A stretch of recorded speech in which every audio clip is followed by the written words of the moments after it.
Hello everyone, I am Nehal from WS cube tech और आज के इस वीडियो में हम बात करने वाले हैं under fitting and over fitting क्या होता है with respect to this machine learning. तो शुरू करते हैं। तो देखिए, अब तक हमें पता चल गया है कि मशीन लर्निंग मॉडल किस तरीके से बनते हैं। तो देखिए, मशीन लर्निंग मॉडल बनाने के लिए सबसे पहले हम क्या करते हैं, अपनी मशीन के अंदर जो हमारा पास डेटा होता है वो फीड करते हैं हमारे एल्गोरिदम्स के अंदर। और उससे क्या होता है, हमारा मॉडल पहले लर्निंग फेज में रहता है, ट्रेनिंग फेज में होता है, जहाँ पर वो लर्न करता है, वो डिफरेंट पैटर्न्स को आइडेंटिफाई करता है। और उसके बाद में वो क्या करता है, एक मॉडल जनरेट करता है, या आप उसको एक लॉजिक बोल सकते हो या एक प्रोग्राम बोल सकते हो, जो कि क्या आपको हेल्प करता है फ्यूचर प्रोडक्शंस करने के लिए आपको मदद करता है। अब क्वेश्चन यहाँ पर यह अराइज होता है कि जो भी हमारा जो मॉड्यूल यहाँ बन गया है उसकी हम परफॉर्मेंस कैसे चेक करें। तो देखिए, मशीन लर्निंग के रिस्पेक्ट में आपकी जो मॉडल की अगर परफॉर्मेंस अगर आपको इवैल्यूएट करनी है, अगर आपको चेक करनी है, तो उसके दो आप बहुत ही इंपॉर्टेंट क्राइटेरियाज है। पहला क्राइटेरिया है एक्यूरेसी स्कोर और सेकेंड है आपका जनरलाइजेशन। अब एक्यूरेसी क्या होता है? तो देखिए, एक्यूरेसी वो होता है कि वो आपको ये एक्यूरेसी स्कोर आपको ये बताता है कि आपका जो भी मॉडल जो तैयार हुआ है वो कितना प्रतिशत आपका सही आउटपुट आपका जनरेट कर रहा है। और अगर मैं जनरलाइजेशन की बात करूं तो देखिए, जब आपकी मशीन लर्निंग जो मॉड्यूल होता है, तो देखिए जो आपका मशीन लर्निंग मॉड्यूल होता है सबसे पहले वो एक ट्रेनिंग फेज से गुजरता है। और ट्रेनिंग फेज में हम क्या करते हैं, उसे हम डेटा फर्स्ट देते हैं, ठीक है। और जब ये जो ट्रेनिंग फेज कंप्लीट हो जाता है तो हम क्या करते हैं, एक न्यू टेस्ट डेटा हमारे मॉड्यूल्स के सामने रखते हैं और उससे पूछते हैं कि भाई आप इसको प्रिडिक्ट करिए। और ये जो न्यू डेटा जो हम रखते हैं या टेस्ट डेटा जो हम उसके सामने रखते हैं, ये एक अनसीन डेटा रहता है, ये एक्ट होता है as a new data for your module, जिससे हम उसको टेस्ट करते हैं। तो अगर मैं जनरलाइजेशन की बात करूँ तो जनरलाइजेशन उसे बोलते हैं कि आपका जो पर्टिकुलर जो भी मॉड्यूल है वो ये जो अनसीन डेटा है, जो उसने कभी देखा नहीं है, तो वो इस डेटा सेट पे कैसे रिएक्ट करता है, इसे बोलते हैं जनरलाइजेशन।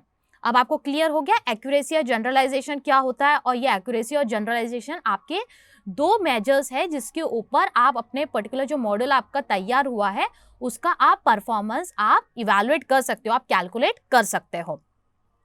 तो हम उस मॉडल को सबसे बेस्ट मॉडल बोलेंगे कि जो आपका हाई एक्यूरेसी स्कोर दे, ट्रेनिंग डेटा पे भी और टेस्ट डेटा पे भी। क्लियर है? अब हम आगे चलते हैं, in under fitting and over fitting को हम वन बाय वन करके हम इन टर्म्स को समझते हैं। तो सबसे पहले बात करते हैं अंडर फिटिंग स्टेट को।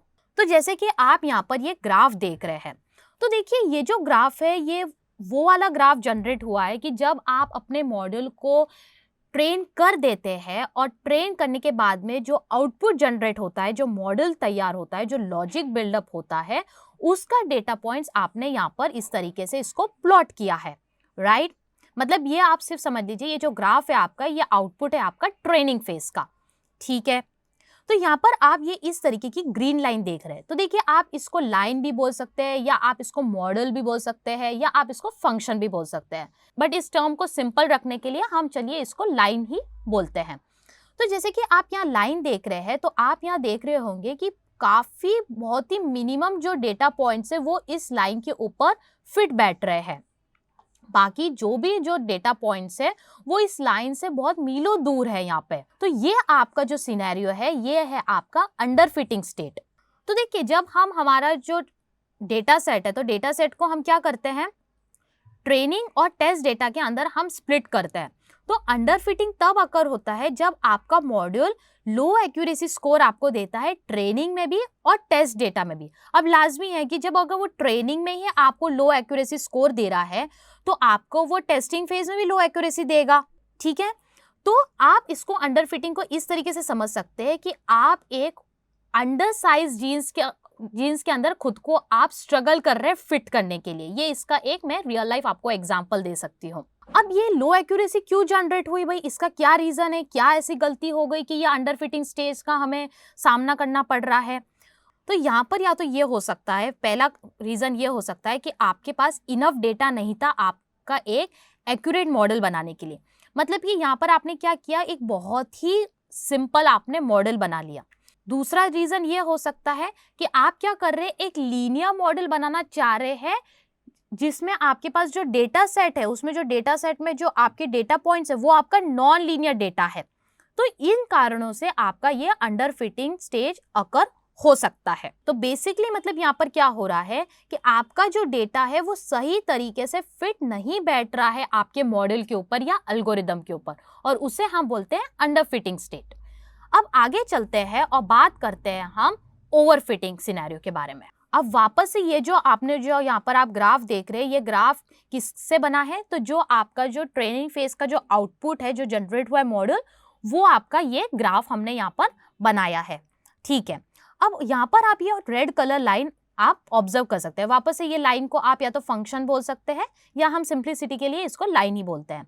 तो ये जो आप लाइन यहाँ पर देख रहे हैं रेड कलर की, ये बहुत फिट तरीके से आपका हर जो डेटा पॉइंट है यहाँ पर या ऑब्जर्वेशन पॉइंट है, उसको ये फिट करने की कोशिश कर रही है।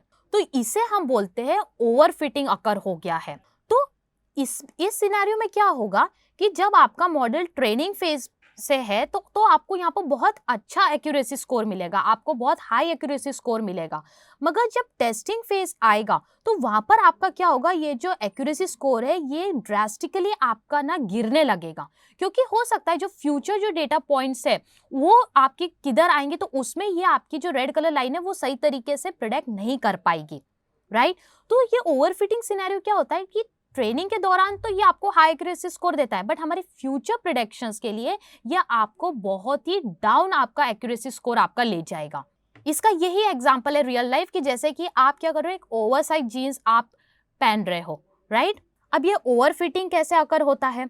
तो देखिए, ओवरफिटिंग जब अकर होता है कि जब आपने अपने मशीन को कुछ ज्यादा ही, हद से ज्यादा आपने उसको डेटा प्रोवाइड कर दिया है कि जितनी की उसको आवश्यकता भी नहीं थी। तो जब आप अपने मॉडल को इतना एक जरूरत से ज्यादा आप उसे डेटा प्रोवाइड कर देते हैं तो वो क्या करता है, उस डेटा के अंदर जो एरर्स होते हैं या इनएक्यूरेट डेटा एंट्रीज होती है, ठीक है, उनसे वो क्या करता है, वो सीखने लगता है। तो उससे क्या होता है, आपका एक कॉम्प्लिकेटेड मॉडल अराइज हो जाता है कि जिसके अंदर बहुत ही कॉम्प्लेक्सिटीज होती है। और वही मैंने यहाँ पर लिखा है कि that overfitting occurs when the model or the algorithm fits the data too well। ठीक है, अब यहाँ क्वेश्चन ये अराइज होता है कि भाई फिक्स आइडियल मॉडल किसे बोलेंगे? तो देखिए, ये आपका होता है ऑप्टिमल केस। तो आपका मॉडल उसे बेस्ट बोलते हैं कि जब आपको सेम एक्यूरेसी स्कोर मिलता है ट्रेनिंग फेज में भी और टेस्टिंग फेज में भी। तो जैसे कि आप यहाँ पर ये ग्राफ ऑब्जर्व कर सकते हैं, तो ये जो आपकी लाइन है, तो ये जो डेटा पॉइंट्स है ये ना ही आपके ओवर फिट है और ना ही अंडर फिट है। तो ये आपको क्या रिजल्ट दे रही है, ये आपको एक जनरलाइज्ड मॉडल दे रही है जहां पर आपको सेम एक्यूरेसी स्कोर मिलने वाला है ट्रेनिंग डेटा के ऊपर भी और जो अनसीन जो डेटा सेट आपका आने वाला है उस पे भी। तो अब ये क्वेश्चन अराइज होता है कि भाई ये जो बेस्ट फिट केस है ये हम कैसे अचीव करें? तो ये जो केस है ये आप तब अचीव कर सकते हो जब आपका जो पॉइंट है ओवर फिटिंग और अंडर फिटिंग के बीच में आता है। तो देखिए, आपको पता है कि आपके मॉडल को आपको फर्स्ट टाइम यूजर क्या करता है, डेटा और एल्गोरिदम की मदद से एक मॉडल क्रिएट करता है, और उसके बाद में ये मॉडल क्या करता है, खुद से ही अपने आप इम्प्रूव करता है जब तक कि इसको एक गुड एक्यूरेसी स्कोर पे ना पहुंच जाए। तो जैसे से टाइम गुजरता है तो ये मॉडल क्या करता है, ये अपने आप को लर्न करेगा, अपने आप इम्प्रूव करेगा और ये अपना स्कोर क्या करेगा, बेटर करेगा। तो यहाँ पर क्या होने वाला है, आपका जो मॉडल का जो स्कोर है वो ग्रेजुअली टाइम के साथ साथ वो इम्प्रूव होता रहेगा। अब से फॉर एग्जांपल आपका मॉडल बेस्ट स्कोर आपको दे रहा है, मगर फिर भी वो लर्निंग फेज से गुजर रहा है, वो और लर्न कर रहा है और लर्न कर रहा है। तो यहाँ पर आपका क्या होगा कि बहुत लाइकली है कि आपका जो मॉडल है वो ओवरफिटिंग कंडीशन को अचीव करने वाला है। तो यहाँ पर क्या हो रहा है कि अगर जो डेटा सेट में जो एरर्स है उससे वो सीख जाएगा, तो उससे आपका क्या होगा कि जो एक्यूरेसी स्कोर जो आपको अभी तक जो अच्छा मिल रहा था वो ग्रेजुअली आपका गिरने लगेगा। तो अगर आपको एक गुड फिट अगर आपको स्कोर चाहिए तो आपको अपने मॉडल को एक पॉइंट पे जब आपको बेस्ट एक्यूरेसी स्कोर आपको मिल रहा है तब आपको स्टॉप करना है उसका लर्निंग प्रोसेस, ताकि आपका जो एक्यूरेसी स्कोर है वो डिक्रीज ना हो, वो डिक्लाइन ना हो। और इस स्टेज को हम ये बोलते हैं कि इस स्टेज पे आपका जो मॉडल है उसके पास एक गुड स्किल्स आ गई है उसकी ट्रेनिंग डेटा सेट पे, और वो आपका टेस्टिंग डेटा सेट पे भी काफी बेटर आपका रिजल्ट वो देगा। अब इन्हीं चीज को हम कुछ रियल लाइफ एग्जांपल से समझने की कोशिश करते हैं। तो जैसे सपोज आप एग्जांपल, तो से पहले हम यहाँ पर अंडर फिटिंग सिनारियो लेते हैं। तो जैसे फॉर एग्जांपल मुझे एक ऐसा मॉडल डिजाइन करना है कि जो प्रिडिक्ट कर सके कि भाई ये टूथब्रश रहता है।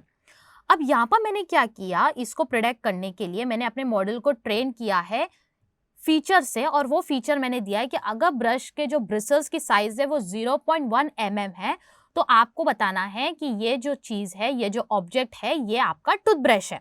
तो मैंने अपने मॉडल को इस सिंगल फीचर की मदद से मैंने अपने मॉडल को ट्रेन कर दिया। अब क्या हुआ, टेस्टिंग फेज में ये ऑब्जेक्ट अकर हो गया। अब मेरे मॉडल ने क्या चेक किया कि भाई इसका ब्रिसल्स का साइज क्या है, तो भाई उसने फाइंड आउट किया कि भाई ब्रिसल का साइज तो 0.15 mm है, तो उसने इसका आउटपुट क्या जनरेट कर दिया कि भाई ये टूथब्रश है, बट ये तो नहीं है।